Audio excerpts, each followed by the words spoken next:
പാളയം മാർക്കറ്റിന്റെ അടക്കം സമഗ്രമായ വികസനങ്ങൾ നടപ്പിലാക്കിയ വാർഡിൽ തുടർ വികസന പ്രവർത്തനങ്ങൾക്കായി ഇക്കുറി ജനങ്ങൾ തന്നെ തെരഞ്ഞെടുക്കുമെന്ന ആത്മവിശ്വാസത്തിലാണ് LDF സ്ഥാനാർത്ഥി അഡ്വക്കേറ്റ് റീന വില്യംസ്.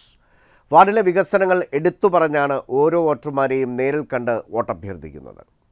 പാളയത്ത് പ്രകടമായ വികസന പ്രവർത്തനങ്ങളാണ് LDF നേതൃത്വം നൽകുന്ന കോർപ്പറേഷൻ നടപ്പിലാക്കിയിരിക്കുന്നത്.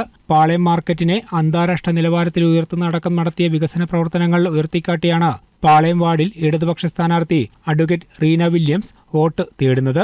കഴിഞ്ഞ 3 തവണയായിട്ട്, അതായത് 15 വർഷമായിട്ട് പാളയം വാർഡ് LDFന്റെ കൈകളിൽ സുരക്ഷിതമാണ്. അപ്പോൾ ഈ പ്രാവശ്യം ഞാൻ ആദ്യമായിട്ടാണ് ഇവിടെ മത്സരിക്കുന്നത്. അപ്പോൾ തീർച്ചയായിട്ടും എൻ്റെ മുൻഗാമികൾ ചെയ്തിരുന്ന വികസന പ്രവർത്തനങ്ങൾ അതിൻ്റെ തുടർച്ചയായിട്ട് ചെയ്യണമെന്നുള്ളതാണ് ആഗ്രഹിക്കുന്നത്. അപ്പോൾ തീർച്ചയായിട്ടും എന്നതാണെന്ന് വെച്ചാൽ അടുത്ത 5 വർഷം 3ാമത്തെ തവണയും LDF തന്നെയായിരിക്കും ഭരണത്തിലെന്ന് പൂർണ്ണമായും വിശ്വസിക്കുന്നതാണ് ഞങ്ങളുടെ നാട്ടുകാരെല്ലാവരും.